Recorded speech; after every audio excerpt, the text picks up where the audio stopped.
반갑습니다.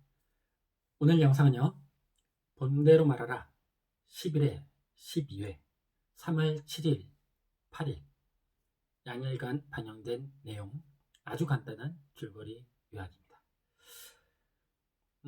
최근에 본대로 제 영상 중에 본대로 말하라 이쪽에 관련된 영상을 한 3분 정도의 그 채널에서 그냥 자기 채널 이름으로 제 영상이 올라와 있습니다. 대단히 황당해가지고 뭐 내려달라는 글도 댓글도 남겨놓고 뭐 이렇게 알아보고 있습니다. 아무튼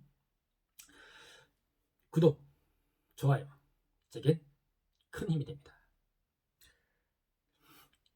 자, 이번에는요 한 4가지 정도로 간단하게 사건을 요약해 보겠습니다. 상당히 복잡합니다. 그리고 아주 드라마틱하고요, 쇼킹합니다.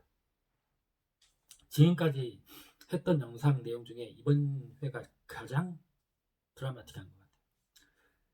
자, 첫 번째 내용이 뭐냐, 지난 시간에 그 요양병원의 4789 호실 그쪽으로 오현재가 들어갔죠. 그 안에 누가 있었냐, 그 안에 있는 사람의 이름이 엄수탁입니다. 엄수탁. 자, 첫 번째 사건은 이 엄수탁은요 5년 전에 폭발사고 현장에 가짜 시체를 가져다 놓은 사람이었습니다. 그리고 결국 어떻게 되느냐, 그놈에 의해서 처참하게 살해됩니다. 자, 어떤 내막이냐, 그 정신요양병원 4789 호실에 엄수탁이라는 사람이 있었는데, 그 사람은 먼저 최영필이 그때 하태식이라고 9월파 자수했던 9월파 조폭 보스 있죠. 이 하태식한테 말을 하고 시체 좀 구해라. 그래서 하태식이 연락을 해서 직접 시체를 갖다 놓게 한 사람이 바로 엄수탁이었습니다. 그런데 이 엄수탁은 시체 갖다 놓으면서 그곳에서 그놈을 봐버린 겁니다. 죽이려고 하겠죠. 그놈이 어떻게 했느냐, 엄수탁이 보는 앞에서 엄수탁의 애인을 그냥 토막 살인해버립니다. 그리고 엄수탁을 땅에다가 묻어버리죠. 그런데 가까스로 엄수탁이 땅을 헤집고 나와가지고 가까스로 탈출합니다. 그렇게 탈출한 엄수탁을 하태식이 4789 그 호실에다가 보호해서 숨겨줬던 것이었습니다. 자, 이 정도 내막을 말을 합니다. 막 엄청나게 공포에 떨면서 말을 하다가 이 엄수탁이 밖으로 도망을 가버립니다. 결국 엄수탁은 어떻게 되느냐, 혼자 막 도망가다가 결국은 그놈한테 잡혀서 처참하게 도끼로 살해됩니다. 자, 두 번째 사건, 중요한 사건. 차수영이 20년 전 자기 어머니의 뺑소니 그 살해범을 찾아냅니다. 그 살해범의 이름이 여기 김상길입니다. 김상길.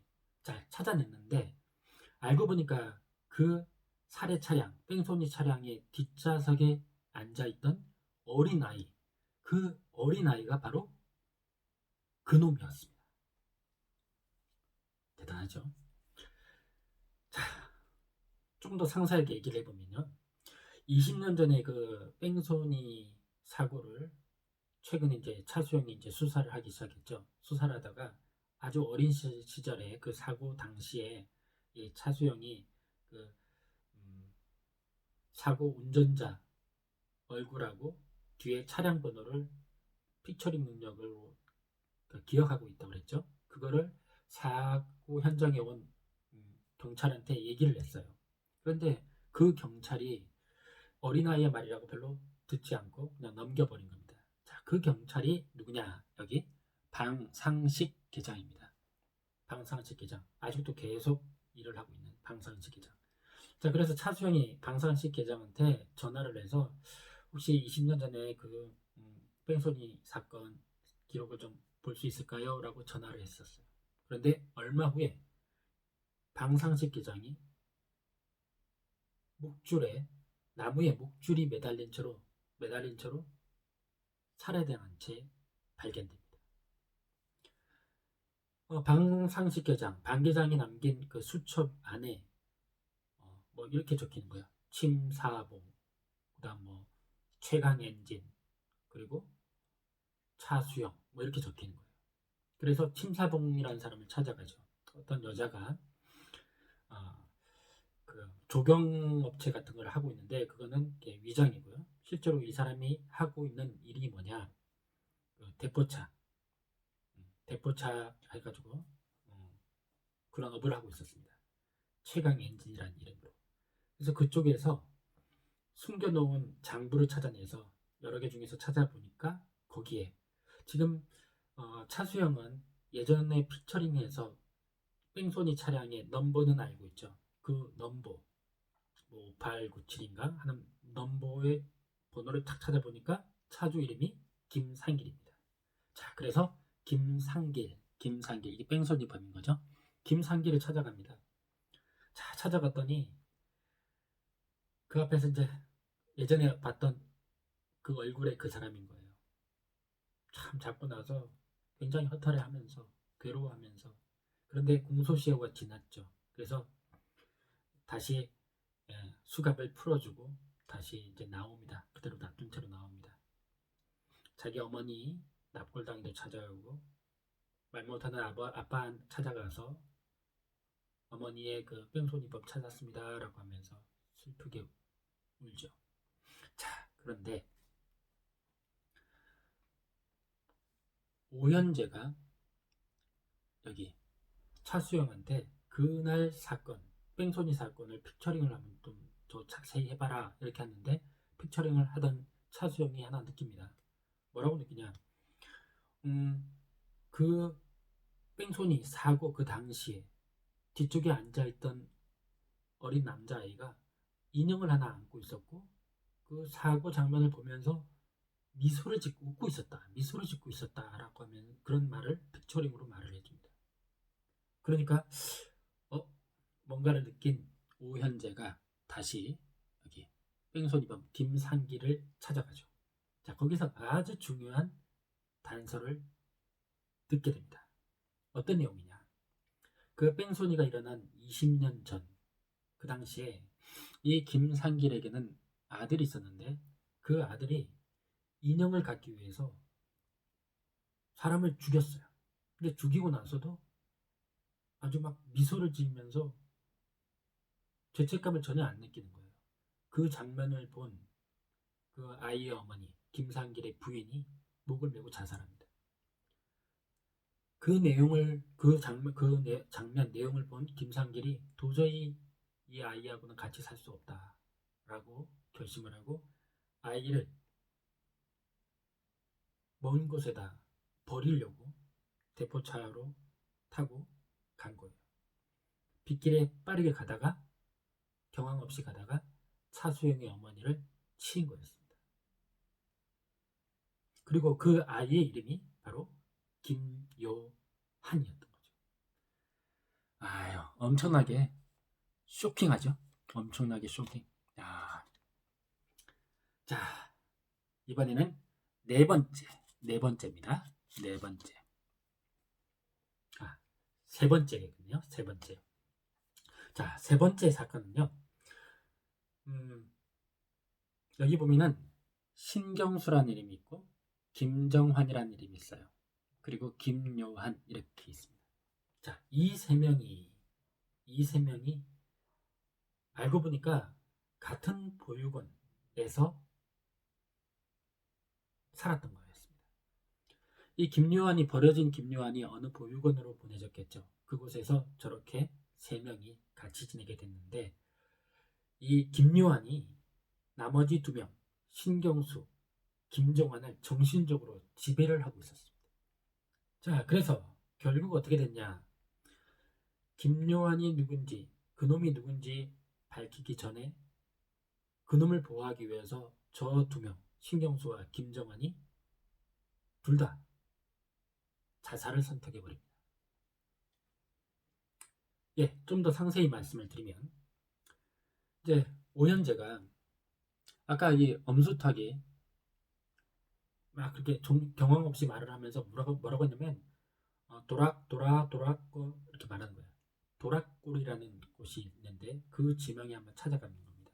그 골짜기 쪽으로 찾아갔는데 무전을 탐지를 했다면 전파가 느껴질 수 있기 때문에 전파 탐지기로 그 일대를 이렇게 움직여가면서 찾아보는 거죠.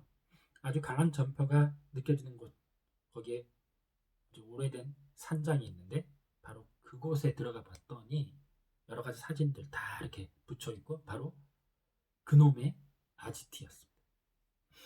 오현재가 차수영한테 오라고 합니다.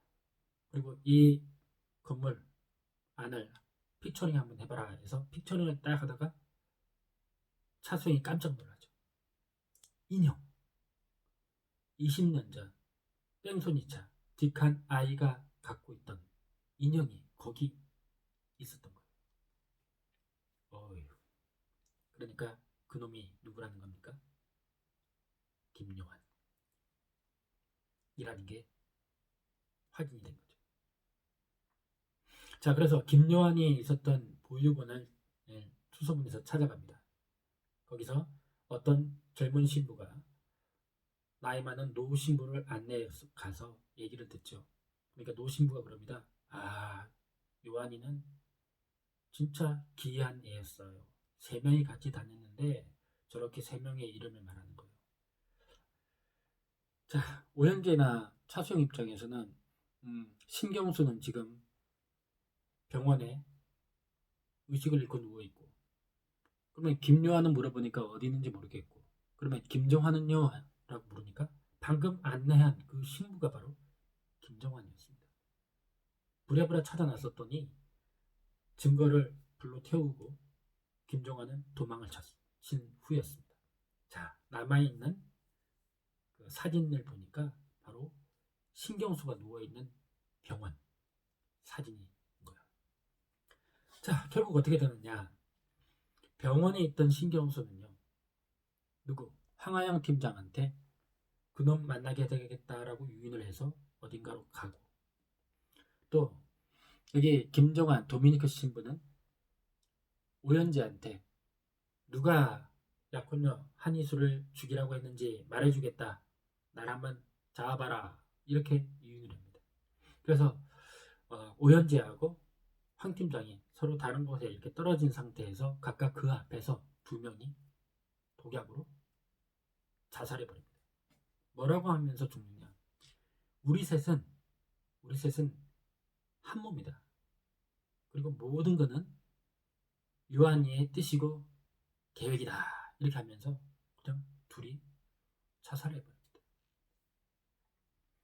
아유, 참 쇼킹합니다. 네 번째, 마지막으로 네 번째 사건을 정리해보면요, 그놈은 경찰이었습니다. 그리고 그놈은 결국 누구였냐? 뜻밖에도 강동식, 은문석 배우가 맡은 강동식, 차수영하고 친했던 강동식 경찰이었습니다. 완전 소름의 반전. 네, 좀 더 상세하게 말씀드리면 지난 시간에 이 황하영 팀장하고 여기 최 과장, 최 부장이랬죠? 최영필 부장하고 서로 정보를 교류하자라고 이렇게 했었죠. 자, 그게 왜 그런가 하면서 의아했는데 내용이 밝혀졌습니다. 알고 보니까, 자, 먼저 이 황하영 팀장은요, 5년 전에 황하영 팀장도 그놈한테 잡혀서 거의 죽을 뻔하다가 살아난 피해자였던 겁니다. 그런데 그 당시에 이 오현재가 방송에서 프로파일링을 하면서 죽이고 싶은 사람의 말에, 그 죽이고 싶은 사람 말에 그러면 네가 죽는 날이 된다, 뭐 이런 프로파일링을 하니까 그 그놈이 황하영 팀장한테 죽이고 싶은 사람을 말해라. 그러면 내가 살려줄 수 있다. 그래가지고 뭐라 거부를 하고 막 그렇게 하는데 결국은 어쩔 수 없이 황하영 팀장이 어쩔 수 없이 말한 이름, 그 이름이 바로 오연재였거든요. 한이수였습니다. 그래서 가까스로 황하영 팀장은 살아났어요. 그런데 한이수는 폭발사고로 죽고 여기서 두 가지가 좀 궁금하죠. 왜 한이수를 말했을까? 무슨 사연이 있을까? 궁금하고 결국 이제 이해되는 것 하나는 저 황하영 팀장이 그놈을 찾게 되면 죽여버리고 싶어 하는 거죠. 자기가 그랬던 일이 있으니까. 또 희한한 게 가만히 생각해 보니까 이 오연재가 지금 찾으려고 하는 사람이 누굽니까? 한인수를 죽이라고 지시한 사람이 누구냐는데요. 누구라고요? 바로 뜻밖에도 황하영 팀장이었던 겁니다. 참, 예. 그리고 여기 최영필 부장 쪽 얘기를 해볼게요. 자, 최영필 부장이 이상하게 막 그놈에 관련된 일들을 막 덮었죠. 나쁜 놈, 저 나쁜 놈 이렇게 하면서 쳐다보고 있었는데 알고 보니까 어떤 사연이 있었냐. 그 폭발 사고 현장에서 오연재가 그놈한테 수갑을 탁 던지면서 스스로 수갑을 차 이렇게 합니다.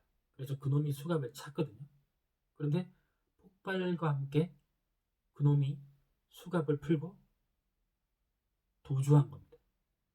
자, 풀린 수갑을 딱 보고 최영필이 느낀 거죠. 아, 그놈은 경찰이구나.